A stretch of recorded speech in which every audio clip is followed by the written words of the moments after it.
It's the 30-day... This is day number 15 of the 30-day solo podcast challenge. I'm David Hooper from bigpodcast.com, and my job is to help you grow a big audience for your message and a big audience for yourself. This series of episodes is going to help you clarify your message, which is the number one thing you can do to attract and build a great audience. You're going to improve your delivery.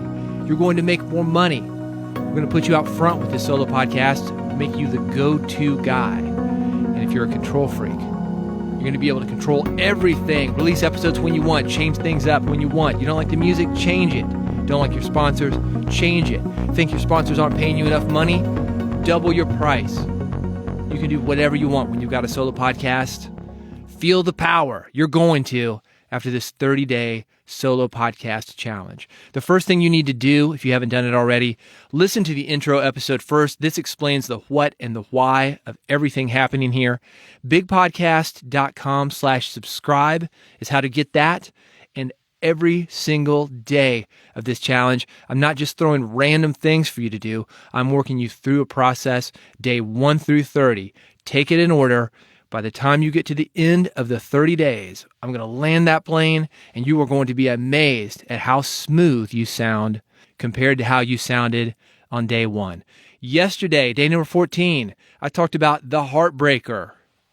What is it that breaks your heart about the things your listeners are facing? I gave you the story of James Hayden and how he's using podcasting to spread awareness on stuttering. But that wasn't what was heartbreaking. The heartbreaking thing is that people think they have to be perfect. People think, oh, I've got to stutter, or I've got to stammer, or I slur my words, or I've got an accent, or my voice is too high, or I'm not very smooth on the mic, so therefore I can't do a podcast. That is not true. A couple of days ago, I included a blooper reel at the end of the episode, and you heard my mistakes. You don't hear them normally because I cut them out. But I am making mistakes. I'm certainly not a perfect podcast host. I have gotten better. Tomorrow, I'm going to tell you a story about that because it is my wish for you, and that's why I'm working you through these 30 days. On today's episode, I've got a different focus. I want to do something a little bit lighter, something a little more entertaining, show a humorous side that you've got perhaps. I call this the weirdest thing. I want you to tell me a story about the weirdest thing related to your podcast that's ever happened to you. Or you can tell me something weird that your listeners are having success with. In my book called Big Podcast, I wrote about a podcaster named Nick Loper. He has a podcast called The Side Hustle Show. And on that podcast, he tells stories of people who are making money in interesting ways. Now, some of them arguably are not so interesting. It's not very interesting, which makes it interesting. This guy's making 6 figures per year cleaning up parking lots. Not very sexy, but you can't deposit sexy in the bank. You know what you can deposit? Money. And this guy's making it. Speaking of cleaning, he had another story of a guy. This guy's making about the same amount of money. He cleans fish tanks. It's pretty interesting, right? You sit down at dinner, man, you'll never believe the story I heard. This guy's making 6 figures a year cleaning fish tanks.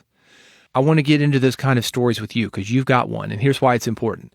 One, shows you have a sense of humor. A few minutes ago, I described it as we're going to do something lighter. You got to keep it light sometimes. Yesterday, we got a little bit heavy. It was something we needed to cover because you needed to hear it. But we don't always need to go deep to give people an important message that they need to hear. I'm going to give you an example. Several years ago, it's actually 2003, I was in Cleveland for a marketing event. I met a guy named Mike Stewart. And Mike, he's probably 20 years older than I am. He was also from the South. I'm from Nashville. He's from Atlanta. But what really connected us was he had a love of music. I was working in the music business at the time. You've heard the stories about music business radio, my music marketing. He was also working in the music business at the time. He was a jingle guy. And we started talking music, hit it off instantly. And I found him fascinating. Super cool guy. You probably heard of the game Pac-Man. And when Pac-Man came out, there was a novelty record. It went gold, sold 500,000 copies. Novelty record called Pac-Man Fever. Well, that was Mike. Mike played in that act. And maybe you've been to a southern chain of restaurants called Waffle House. Every Waffle House jukebox has 4 or 5 CDs in it that are just songs about Waffle House. That was Mike. And I love that kind of thing because I'm in marketing and I'm in music, and it's the combination of both. So he and I have been friends for a long time. Let me tell you the weirdest thing about Mike, though, because that stuff is pretty weird, right? Pac-Man fever, when you go into Waffle House, any Waffle House, and there's hundreds of them, maybe thousands of them, and his CDs are in the jukebox. But I think the weirdest thing he has, it's very similar to that story I told you that Nick Loper told about the guy cleaning a parking lot, the guy cleaning fish tanks, making six figures. Mike Stewart has a podcast about bug control. Now, Mike's a marketing guy. Like I said, he's a jingle guy. And he connected with this guy who kills bugs for a living. And they have a podcast, and it's not flashy. And if you looked at it, you'd be like, this thing is amateur hour. It's got really bad artwork that Mike probably did on Paint Shop Pro or Canva, one of those things. It's not good as far as the artwork goes. Yet, these guys are bringing in money, $30,000 a pop. And I hear all these guys, they're like, oh, we just got 5 million listeners. We got 1 million listeners. And they're worried about $25 per CPM. If you don't understand that, that means every 1,000 people that download the podcast, they make $25. And here it is, Mike, with a podcast about bug control that's never gotten 1,000 downloads per episode. He's making 30 grand a pop when people sign up for the thing he's selling. And he does it day in and day out. It is a full-time business, and it's two guys, Mike and his co-host, and they are making great money with it. That's probably one of the weirdest things related to podcasting that I can think of. A podcast that, one, hardly gets any listeners, but two, when you look at it, you're like, no way would anybody listen to this. And maybe that's true. Like I said, it hardly gets any listeners, but the listeners they do have are spending big money with them. They're outperforming these guys that are getting millions of downloads like you would not believe. You got a story like that. So here's your action step. I want you to get a pen. I want you to get a piece of paper. I want you to outline your episode with 3 things: the beginning, the middle, and the end of that story. The intro, I told you about meeting Mike. We hit it off. The meat, I told you about what he's doing with podcasting, the purpose of the story. Then I wrapped it up. You've probably got that story too. Well, you do. So I want you to organize it in that way. The intro, work me into it. The meat, give it to me. The outro, give me that exit ramp. Move on to the next thing. Keep your outline short and tight. Don't overthink it. I'd say give it 3 to 5 minutes. Just go for it. Hit record and go for it. This is an exercise. We talked about this yesterday. You don't need to be perfect. That's not an excuse for you not to edit, but this is an exercise. You can record it. You don't have to release it. If you want to just send it to me and have me review it, I'm happy to do that. You can do that by going to bigpodcast.com or reaching out to me. The main thing is that you do it. I don't want you thinking about it.